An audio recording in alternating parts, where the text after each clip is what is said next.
Lalu timbul pertanyaan, kenapa Nabi Muhammad itu dijadikan oleh Allah sebagai khataman nabiyyin, sebagai penutup para nabi?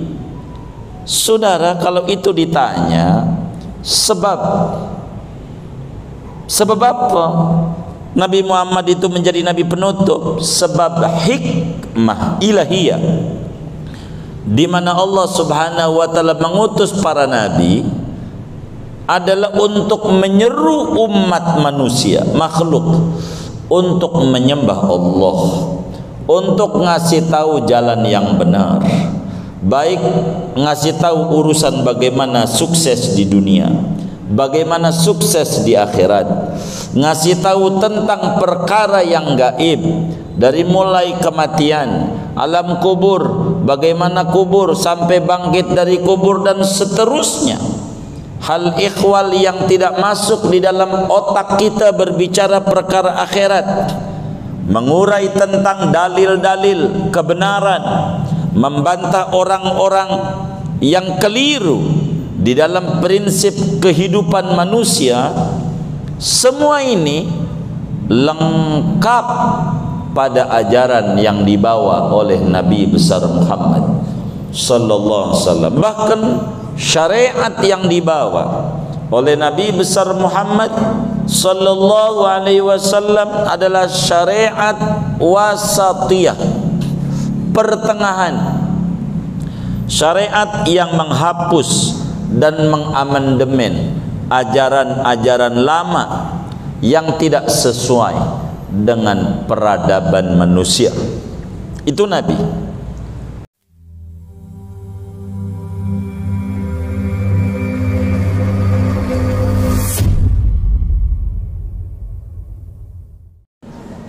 Assalamualaikum warahmatullahi wabarakatuh. Bismillahirrahmanirrahim. Alhamdulillahi rabbil alamin, wassalatu wassalamu ala sayyidil awwalin wal akhirin, sayyidina wa maulana Muhammadin wa ala alihi wa sahbihi ajma'in. Amma ba'du, wa minha annahu ursila ilan nasi kafatan. Setengah daripada banyaknya perkara yang mengistimewakan Nabi Muhammad dibanding nabi yang lain, yaitu bahwasanya Nabi Muhammad itu diutus kepada manusia kafatan seluruhnya. Wa minha annahu khatimun falayati ba'dahu nabiyyun.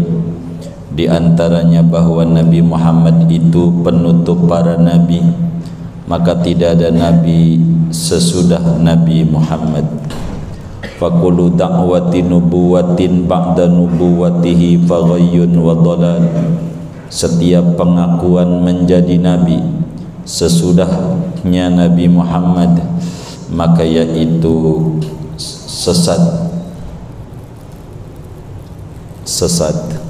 dan sesat. Wallahu a'lam bishawab. Saudara sekalian yang mulia, malam hari ini kajian kita masih berbicara mana perbedaan Nabi Muhammad sallallahu alaihi wasallam dibanding nabi-nabi yang lain. Pertemuan yang lalu dijelaskan ada banyak perbedaan, ada banyak keistimewaan yang ada pada Nabi Muhammad sallallahu alaihi wa alihi wa sahbihi wasallam dibanding nabi yang lain. Pertemuan yang lalu dijelaskan di antaranya Nabi Muhammad itu adalah paling tingginya nabi, Di dalam hadis Tirmidzi dijelaskan, ana akramul awwalin wal akhirin 'ala Allah wala fakhar.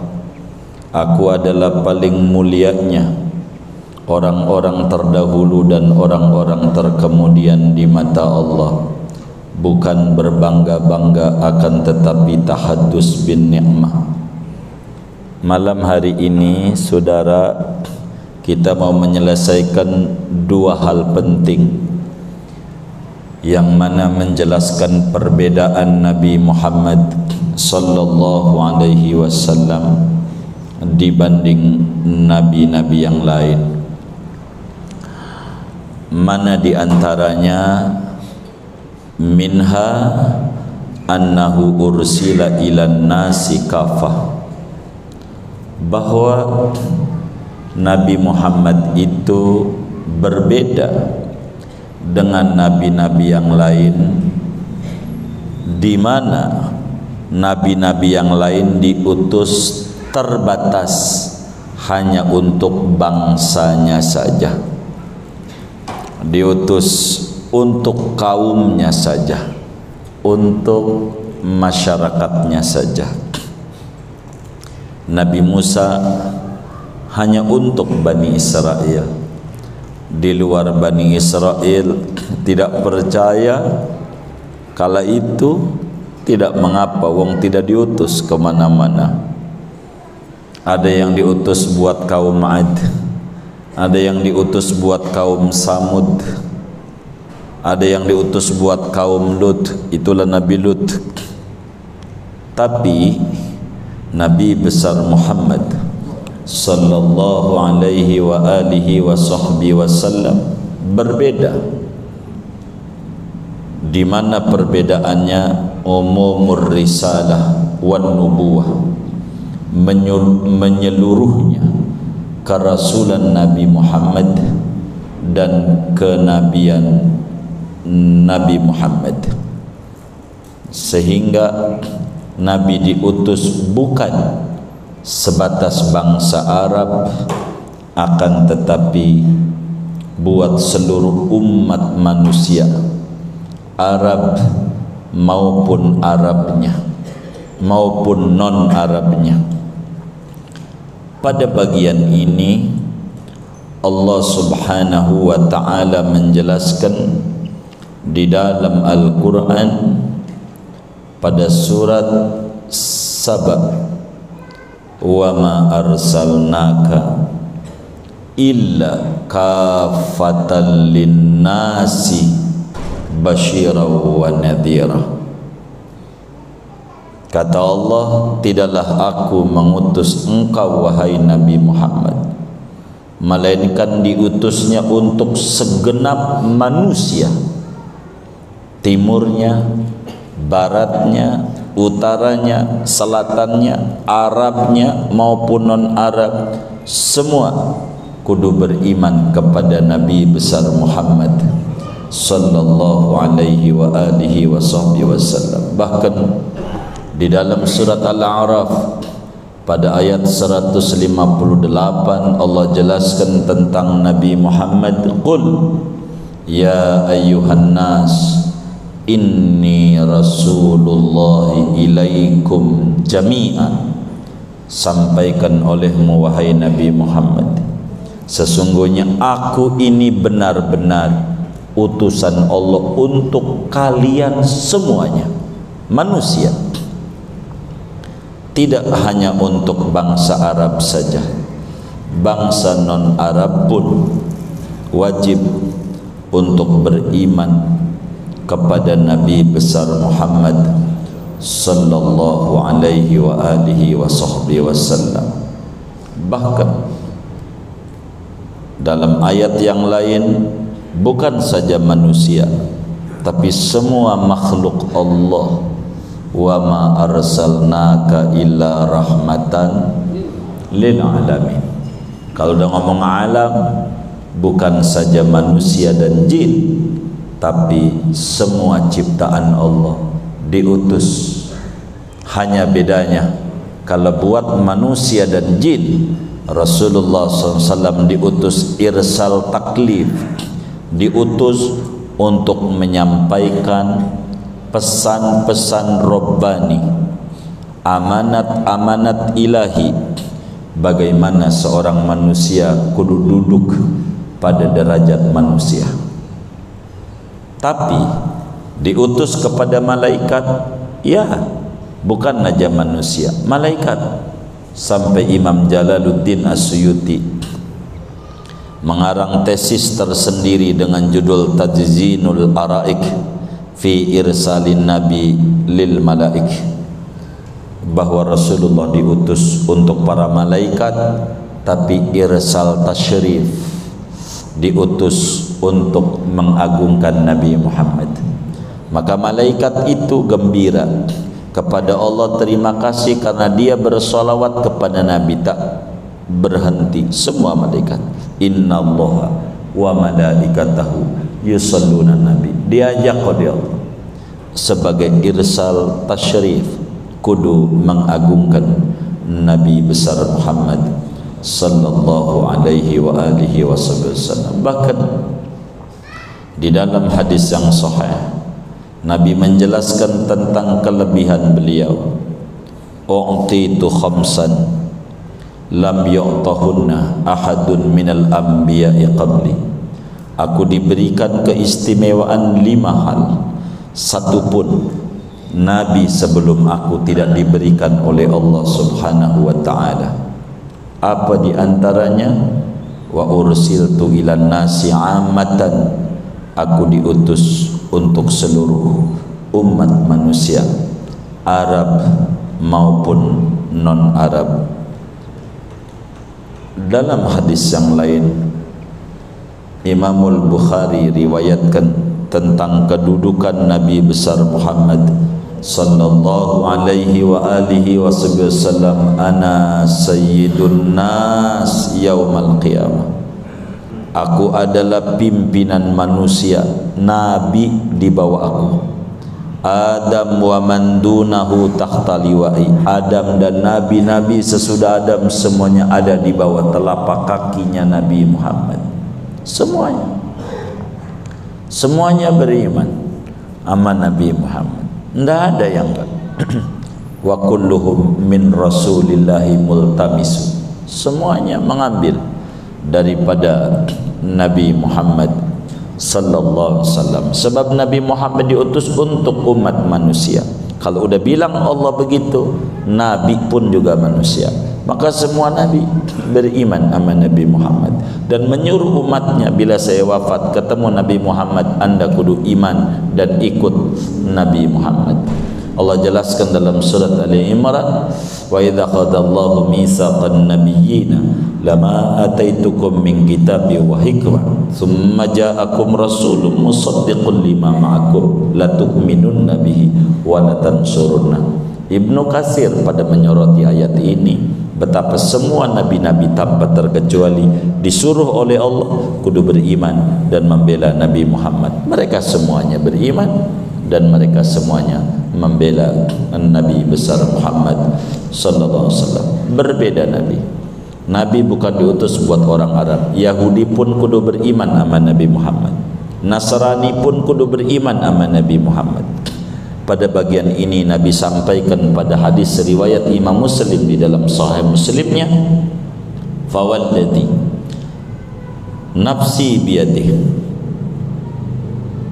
la yasma'u bi ahadun min hadhil ummah yahudiyyun aw nasraniyyun summa mata wa lam yu'min billadhi ursiltu bihi illa kana min ashabin nar.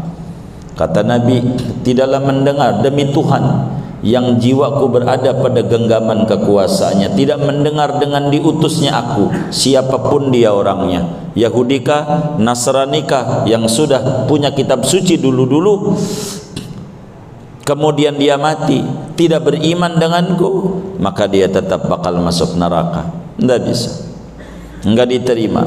Tauhidnya bagus kayak apa, kalau tidak beriman kepada Nabi Muhammad, enggak bakal diterima oleh Allah Subhanahu wa taala.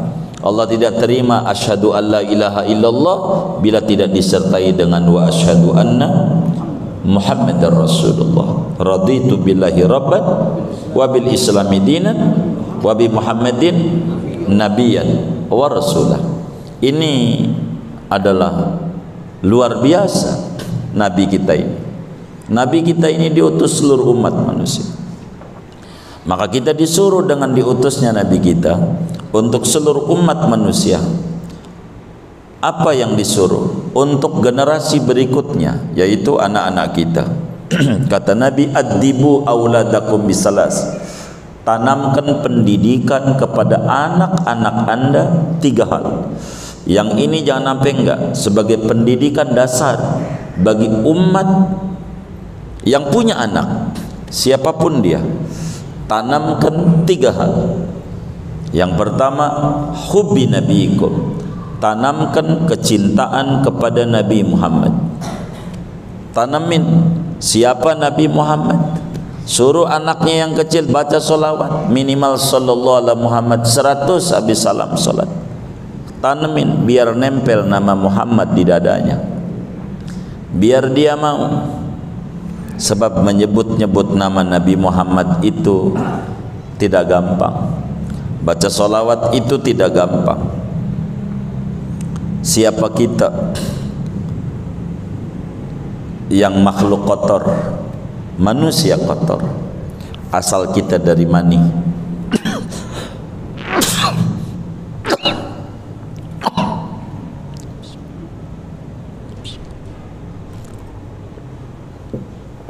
Mani itu kotor, jijik. Yang kita buang saban hari di WC kotor, jijik. Yang kita gondol-gondol dalam perut kita kotor dan jijik. Yang keluar dari kuping kita kotor dan jijik. Yang keluar dari mata kita kotor dan menjijikkan. Yang keluar dari hidung kita kotor, menjijikkan. Darah kita juga kotor dan menjijikkan. Yang keluar dari mulut kita kala tidur kotor, menjijikkan. Enggak ada yang enggak menjijikkan kita. Sementara Nabi manusia suci dan istimewa. Berbeda dengan kita. Kita enggak layak untuk menyebut nama Nabi Muhammad. Kalaulah tidak dapat izin dari Allah Subhanahu wa taala, maka muslim biar tahu kebesaran Nabi Muhammad kurang mau mulutnya baca solawat. Kenapa? Karena dia kurang tertanam kecintaan besar kepada Nabi Muhammad SAW. Begitu kurang, kita kudu minta sama Allah, kudu minta. Begitu sama Allah. Maka ada ulama berdoa, ad'uka ya faliqal isbahi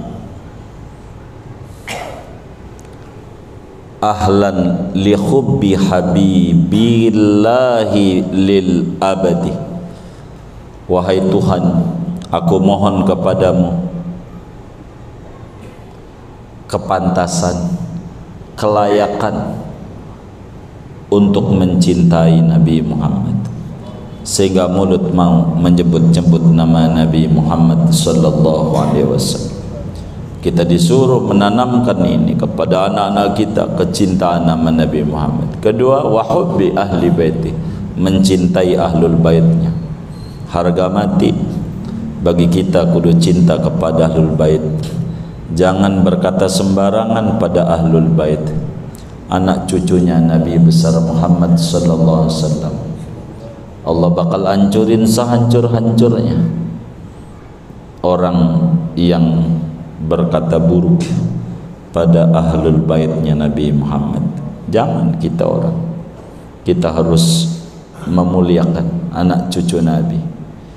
Itu begitu, tentu dengan kadar kemampuan kita. Begitu, baina tafrid wal ifrat, tidak berlebihan, tidak juga sembrono. Begitu, karena kita semampu kita. Jangan juga sampai kita akhirnya nyusah-nyusahin diri begitu. Tapi kita disuruh ta'zim ama ahlul bait, dan watilawatil Quran, suruh ditanamin anak kita belajar Quran untuk baca-baca. Itu begitu, saudara. Jadi Nabi ini memiliki keistimewaan. dibanding nabi-nabi yang lain adalah nabi kita diutus untuk seluruh umat manusia, untuk seluruh alam semesta diutus. Itulah hebatnya Nabi Muhammad sallallahu alaihi wasallam. Mana lagi minha annahu khatamul anbiya falayati ba'dahu nabi. Di antaranya lagi keistimewaan yang ada pada Nabi Muhammad, bahwa nabi kita itu adalah nabi penutup, nabi terakhir, sehingga enggak ada nabi lagi sesudah Nabi besar Muhammad sallallahu alaihi wa alihi wasallam. Dalam hadis yang diriwayatkan oleh Imamul Bukhari, di dalam Sahihul Bukhari, Rasulullah sallallahu alaihi wasallam menyampaikan, kata Nabi, anal aqib alladzi laisa ba'dahu nabiyyun. Aku, nama lainnya al-aqib. Apa itu aqib? Orang yang tidak ada nabi lagi sesudahnya. Quran bilang pada surat Al-Ahzab, wa ma kana Muhammadun aba ahadim mir rijalikum walakin Rasulullah wa khataman nabiyyin. Akan tetapi beliau adalah utusan Allah dan penutup para nabi. Jangan keliru yang ditutup nabi, rasul enggak. Saya ini jadi rasul terakhir habis semedi di Gunung Sindur, begitu. Ini enggak benar. Nabi aja ditutup, apalagi rasul. Orang rasul itu pangkatnya lebih tinggi daripada nabi. Tidak ada nabi lagi, sehingga akidah yang harus ditanamkan di dalam hati sanubari seorang muslim yang haluannya ahlus sunnah wal jamaah. Apa? Fakullu da'wati nubuwatin ba'da nubuwatihi faghayyun wa dhalal. Setiap ada pengakuan jadi nabi sesudah Nabi Muhammad, biar kata dia bisa terbang, biar kata dia bisa jalan dia di dalam air, biar kata dia bisa ngilang, sesat, menyesatkan, tidak benar. Dan ini harus terpatri. Biar kata bisa terbang, kalau terbang enggak usah ngaku jadi nabi. Burung bisa terbang, enggak perlu ibadah, enggak perlu apa, bukan hebat. Bisa jalan di air, kodok jalan kodok, begitu. Bisa ngilang, ya Allah, setan habis ngegoda orang rawa belong, ngegoda orang doli Surabaya bisa ngilang, bukan hebat. Hebatmu adanya kepada kepatuhan kepada Allah Subhanahu wa taala, baru itu disebut hebat. Keistiqamahan di dalam thariqah nabawiyah, mengikuti jalan-jalan yang diajarkan oleh baginda kita Nabi besar Muhammad sallallahu alaihi wa alihi wasallam. Nabi terakhir,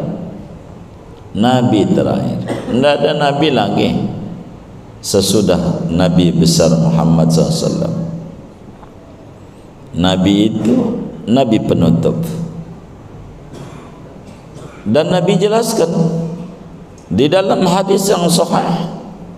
Imam Abu Dawud juga meriwayatkan, Abu Dawud, Tirmidzi juga meriwayatkan, kalau bahwa bakal muncul nabi-nabi palsu. Ya, Nabi udah menyampaikan. Kata Nabi, sayakunu fi ummati kadzabun salasun kulluhum yaz'amu annahu nabiyullah wa ana khatamun nabiyyin la nabiyya ba'di.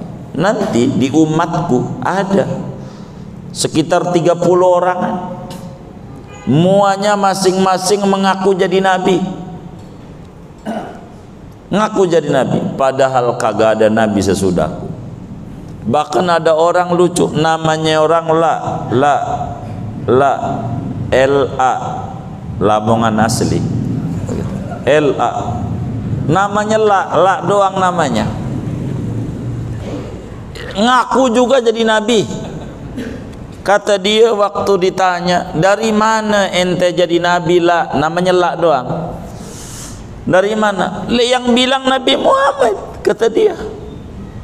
Nabi Muhammad, hadisnya sahih, kata dia.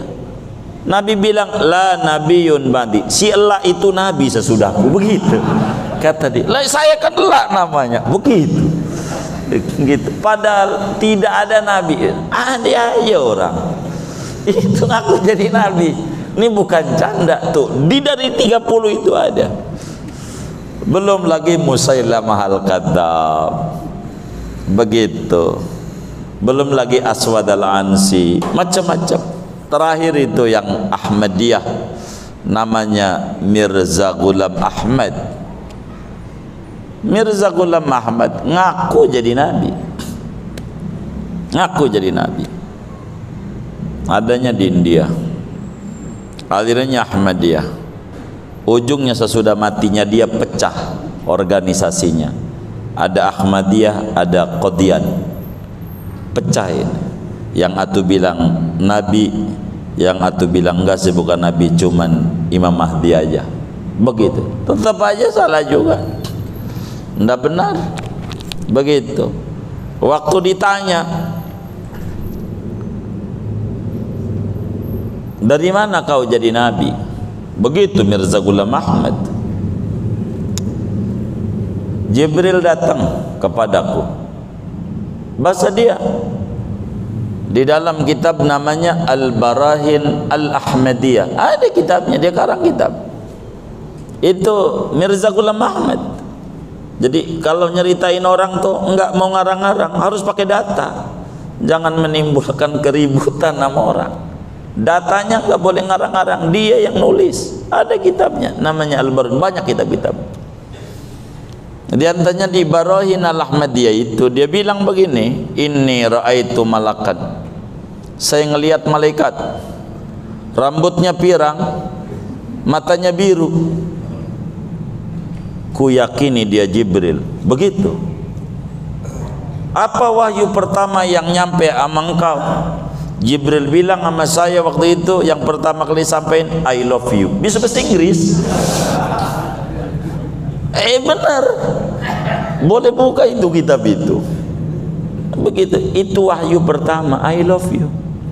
Begitu, begitu, begitu. Kalau timbang rambutnya pirang, ya Allah, di Roblong juga ada Bu Ceri, boleh dicat sendiri, ya jangan dicatat, ya Allah. Begitu, yang gak gaya, begitu. I love you, wahyu pertama. Dari mana? Tapi ada catatannya. Begitu. Itu begitu. Ini nabi palsu. Kapan itu waktu dia memproklamirkan jadi nabi? Umur 53 tahun.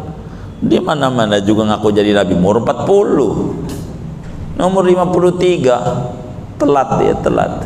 Begitu, begitu. Umur 53 tahun. Itu, tapi ada orang ikut-ikut alirannya, ikut, tidak benar.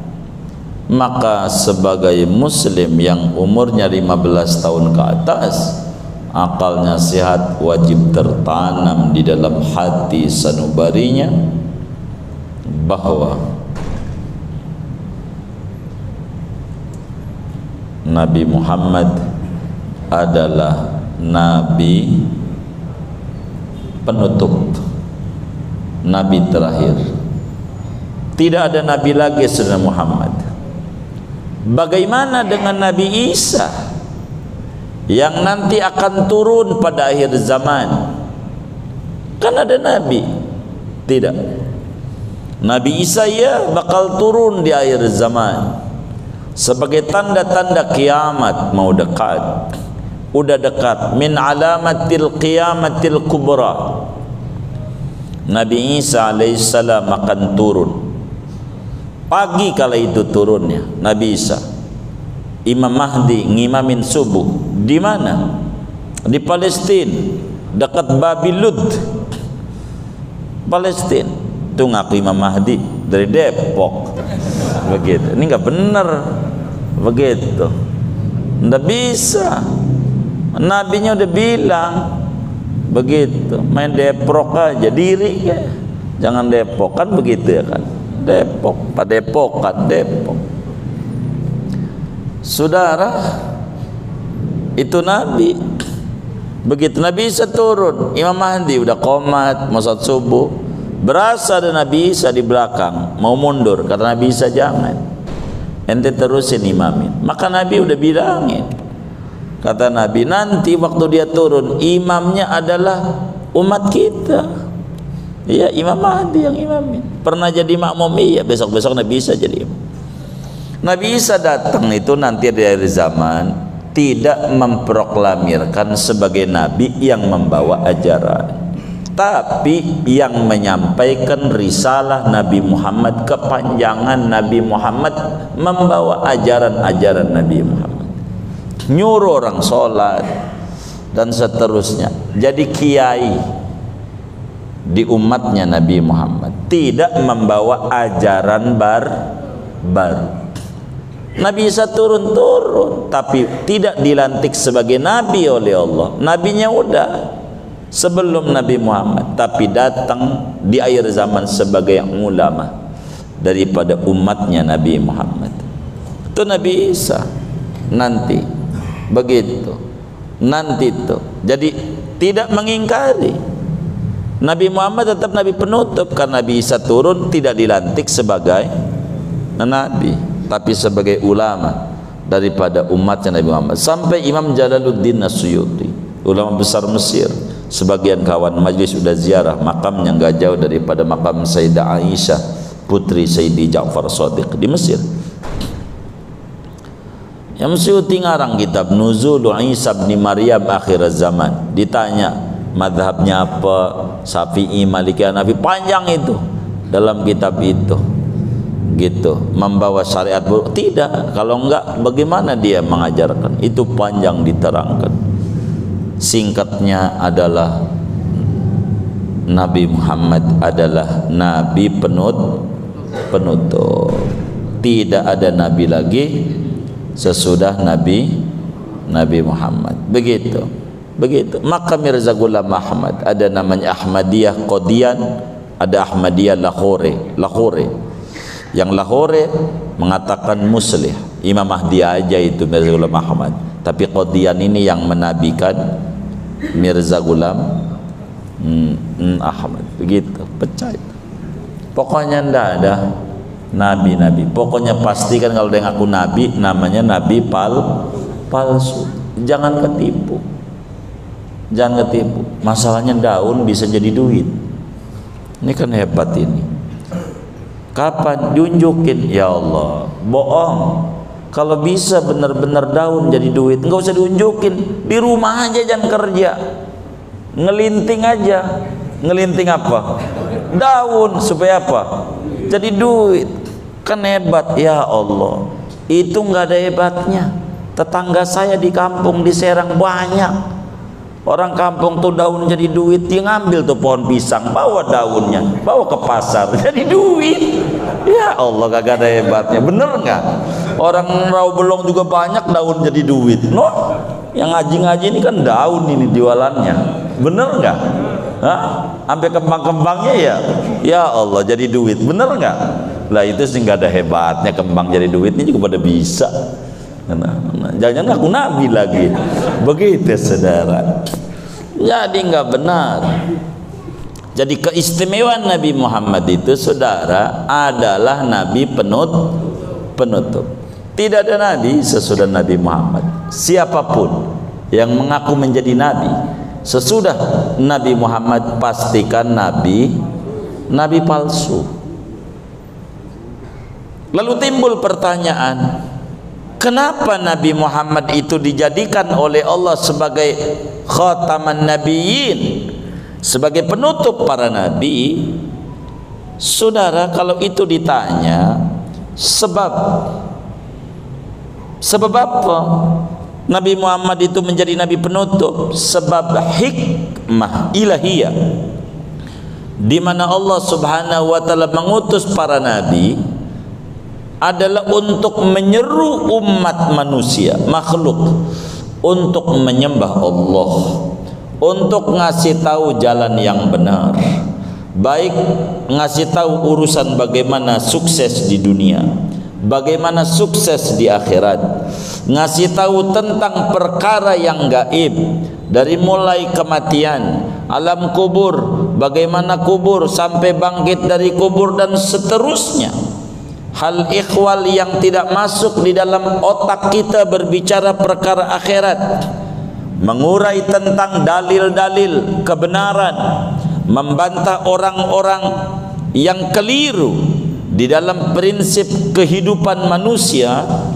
Semua ini lengkap pada ajaran yang dibawa oleh Nabi besar Muhammad sallallahu alaihi wasallam. Bahkan syariat yang dibawa oleh Nabi besar Muhammad sallallahu alaihi wasallam adalah syariat wasatiyah, pertengahan, syariat yang menghapus dan mengamandemen ajaran-ajaran lama yang tidak sesuai dengan peradaban manusia.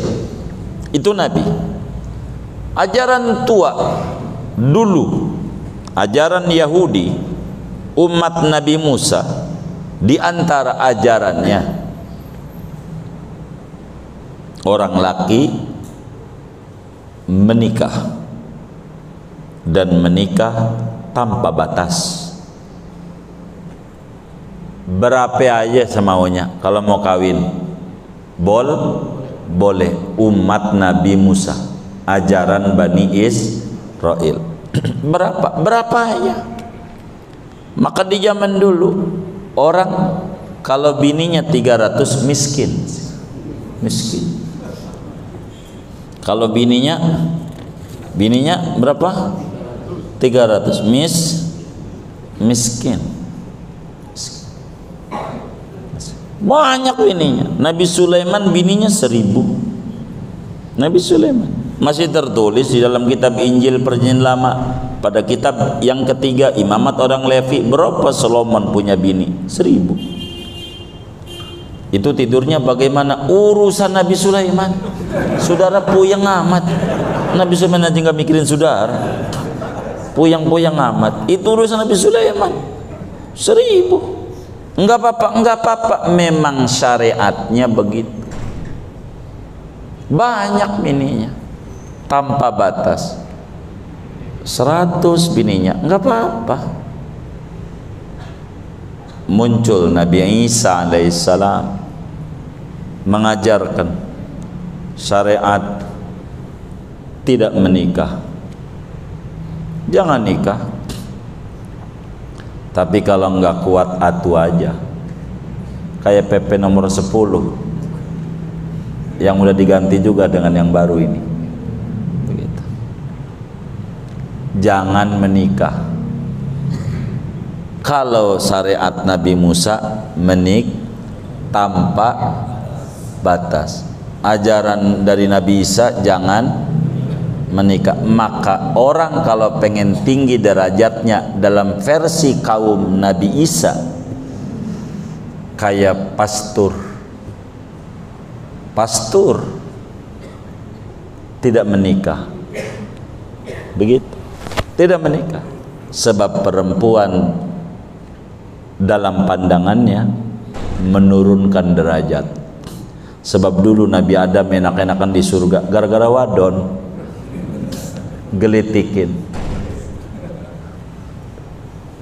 Yang kadang orang-orang pejabat tuh jadi korupsi gara-gara wadon. Bang, tolongin temen gue itu, dia kagak enak sama bininya, akhirnya teken juga, ya korupsi. Begitu. Maka dalam pandangan itu tidak menikah, perempuan menurunkan derajat. Coba kalau nggak menikah, ya Allah, sayang banget golok dicuci mulu kagak dipakai. Kayak paham aja. Ini untuk 15 ke atas. Lah barang dicuci mulu kagak dipakai-pakai. Apa enggak mubazir itu? Lah mubazir. Hah? Lah iya. Emang gunanya buat kencing doang? Kan ada guna yang lain ya. Jangan dicatat. Waduh. Pakai dicatat lagi. Wah, masuk rekaman. Ini bahaya ini. Itu begitu, saudara. Ajaran yang dibawa oleh Nabi kita Muhammad SAW ada di tengah, wasatiyah. Menikah kayak Nabi Musa, tapi juga dibatasi. Itu pun juga ada syarat-syaratnya kalau mau nambah. Begitu, enggak gampang syarat-syaratnya. Hanya sebatas boleh. Tahu boleh? Kayak makan.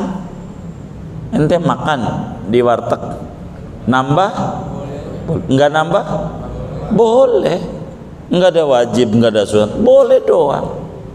Maka orang yang suka ngeributin perkara yang boleh, orang yang dicurigai kesehatan akalnya, timbang boleh kecuali wajib, baru ributin dah. Wajib, haram baru boleh. Jangan mengomentari perkara yang boleh, yang dilarang aja banyak yang belum dikomentari. Begitu, yang kayak begitu barang boleh tuh kayak begitu, saudara. Jadi ajarannya wasatiyah, pertengahan, enak. Ajaran zaman dulu, kalau saudara itu bajunya kena najis, wajib buang. Buang. Air bukan alat pensuci. Zaman dulu ndak boleh. Buang. Sarung kena kencing, buang. Ya Allah, mana punyanya atu-atunya BHS merek Atlas, boleh hasil santunan BHS. Kena kencing, buang, ya tambah telanjang. Tapi ajaran Nabi enggak. Kena kencing, cuci pakai air, pakai lagi, enggak apa-apa. Muncullah kalau saudara paham namanya pempes. Pempes itu sekali pakai, buang. Begitu, saudara. Kan berat. Apalagi kita orang nggak punya. Pakai pempes, mana orang gede lagi. Apa nggak pempes jumbo? Bener nggak? Hah? Jumbo namanya kan kalau orang gede. Jumbo, saudara. Lah, sholat sehari 5 kali. Apa nggak boros itu? Kalau sarung kan enak. Sarung, cuci. Ajarannya enak. Tidak ada ajaran yang tidak enak. Ajaran yang dibawa oleh Nabi Muhammad itu ajaran paling nikmat, ajaran paling enak. Dan semua ini tercover pada syariat yang ada dan disampaikan oleh Nabi besar Muhammad sallallahu alaihi wasallam, sehingga syariatnya rahmatan lil alamin. Dan ini kudu dipahami oleh kita. Masing-masing ada ajarannya. Tidak boleh satu orang memaksa orang lain. Ada ajarannya. Dia nggak kuat diri, duduk sholatnya. Jangan yang duduk nyela diri, dan jangan yang diri nyela yang duduk. Masing-masing dapat rahmat dari Nabi Muhammad. Yang kaya ada ajaran zakat. Yang miskin jangan ngiri. Jangan. Dia ada ajaran boleh menerima zakat. Kan enak buat dia. begitu. Semuanya ada. Rahmatan lil alamin. Ajaran Rasulullah sallallahu alaihi wasallam. Maka seluruh ajaran itu telah paripurna sesuai dengan berbagai kondisi, berbagai tempat, semuanya. Maka tidak dibutuhkan lagi bagi umat manusia nabi lain sesudah Nabi Muhammad, sebab udah paripurna ajarannya. Karena itu inilah di antara alasan dan hikmah kenapa Nabi dijadikan Nabi penutup, sebab semuanya udah beres, udah penutup. Ya udah dikasih isyarat sama sebelah kanan saya, ayo sebelah kiri, nurut kita. Sudah aja dikasih isyarat, segini aja dah.